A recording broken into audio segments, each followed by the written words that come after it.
for them, such as good timing, good this, good that, blah, blah, blah. But no one, in my opinion, is better than anybody. You can learn from anybody, you can do with anybody. So, blah, blah, blah. You know, point taken. I'll stop for any questions if anybody has any. Don't be shy. I have a wealth of knowledge up here. I like to think, anyway. Yeah.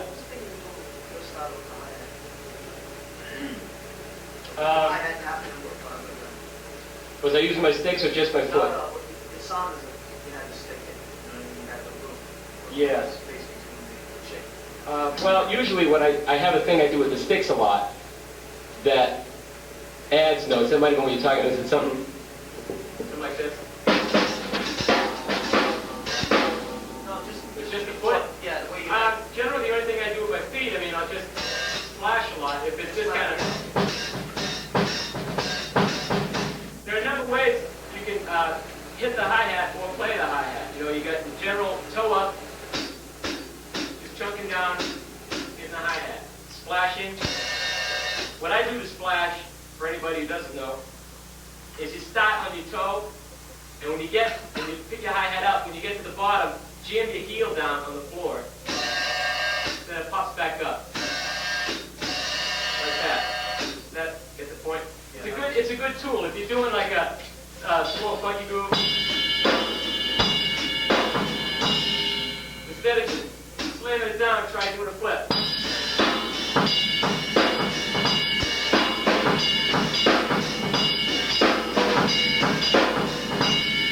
Gives a little more lift than just short, you know what I mean? Again, which, you know, I'll elaborate on that a little bit. There are so many sounds you can get out of a drum kit. It's unbelievable. Even a simple 5-piece kit with the basic standard array of cymbals here, there are so many sounds you can get.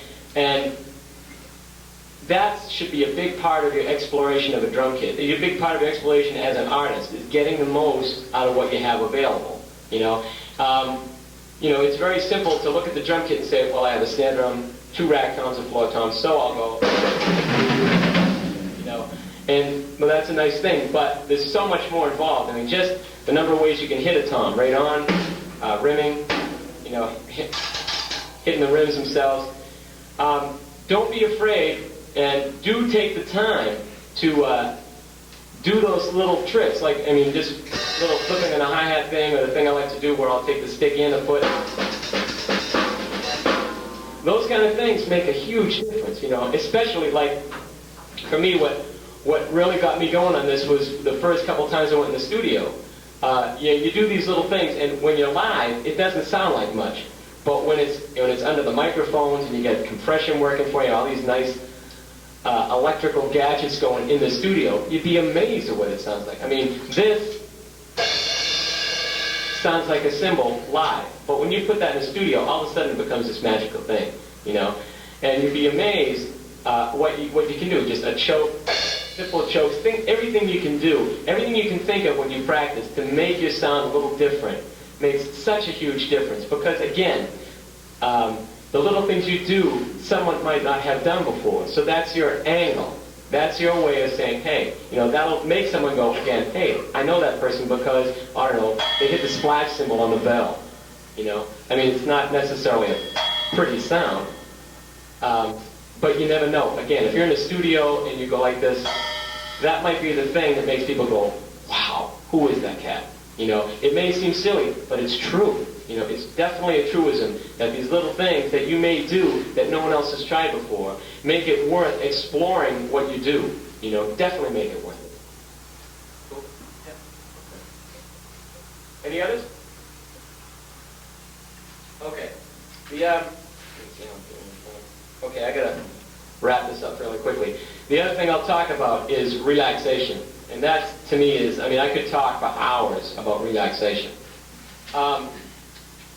When you play, relax, relax, relax, relax, relax. There's nothing that's going to be that big a deal that you do. I mean, if you're playing, the biggest thing in anybody's life, in anything, is embarrassment. You know? And the biggest thing we're worried about is, what if I go like this? You know?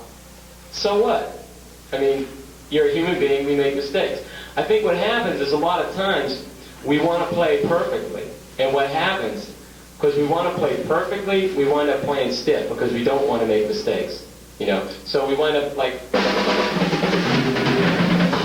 you know, it's great, it came out perfect, but, you know, you're going to have back problems. You know, there's no doubt you're headed for carpal tunnel syndrome if you play that way. You know, it's much better, much better. I always use this example.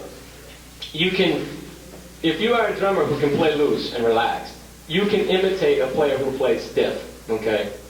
But if you're a drummer who plays stiff, you're never going to be able to learn to cop the licks of a cat who plays relaxed. I always use the extremes. Omar Hakim is such a relaxed loose player. And I'm not saying either one of these drummers are better or worse, don't get me wrong. As opposed to Neil Peart, who's a very stiff player, very technical, okay? Again, they're both great drummers, don't get me wrong. But the one thing I noticed is if you put Neil Peart in Omar's shoes, again, I may be wrong, I think it's going to be tougher for him to cop Omar's thing than for Omar to cop Neil's thing. You see what I mean? Because if you're used to playing loose, it's like having a good working machine happening, okay?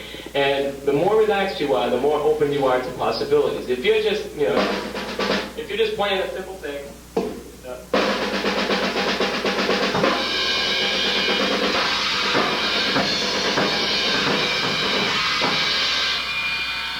those kind of licks require fluidity, okay? For your arm and wrist to move like that at such a fast speed, if you're stiff, it's never going to happen.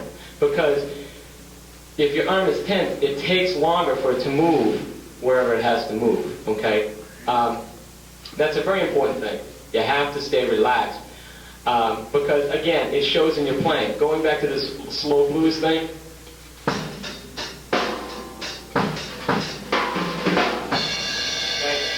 you got to stay loose. You're never going to be able to feel something unless you're staying loose. All drumming, and whoever my students are here, I say this all the time, all drumming starts in your brain. It doesn't start in your hands, okay? Whatever we think, I mean, me talking right now, my mouth isn't thinking, my brain is, okay? So it all starts here, and it goes to the rest of your body. So if you're stiff, if you're tense, if you're tight, you're literally shutting off the canals that are going to get there, okay? If you're tense, your brain isn't going to be able to send the messages it wants to send to your hands and feet to actually play. You know, it's a physical thing. So, but if you stay loose, you're going to be able to work on those immediate impulses because God knows when you're going to get a great idea and you're going to want to express it. I've seen a lot of frustrated cats who play stiff, and because they play stiff, they have some great ideas, but they can't get it out.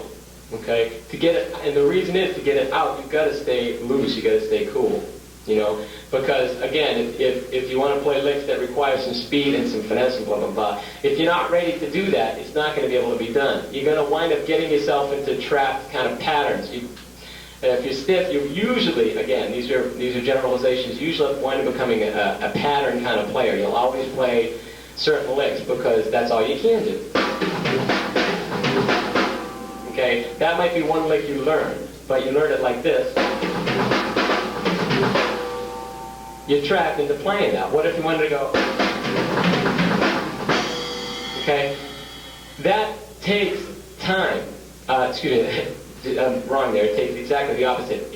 You don't have time to think about those little things. I didn't have time to think, all right, I'm going to move to my floor tom instead of my second rack tom, and then I'm going to come back to my snare drum. By the time I'm doing that, we're 4 bars past where I wanted to do that lick. So by staying relaxed, you allow yourself to just go, okay? And because your body's relaxed, your brain's going to calm down. You know, if your body's tense, your brain is tense. If you could see a tense brain, that's what it would look. It would look like your body. It'd be like this. What am I going to do? You know?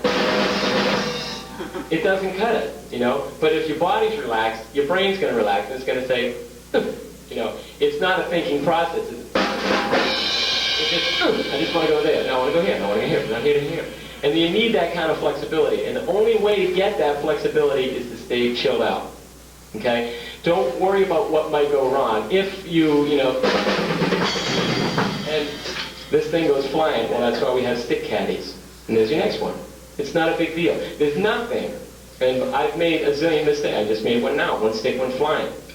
I'm not going to worry about it because I have other sticks. You know, there'll be other sticks, but there's, you know, not to be corny, there's only one you. So you got to make your body, you got to make your mind work in a way that you're not going to worry about things. You know, if you're playing this, if you're playing a groove and you want to try a lick, usually what happens when we want to try a lick, we're like, all right, here comes a lick, all right, I'm going to get ready, and we're going to, you know, and you go, and it's like, oh, and thank God I got past it without fainting, you know.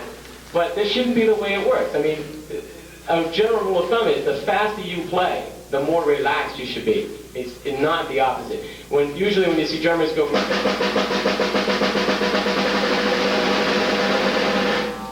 You see that kind of happen.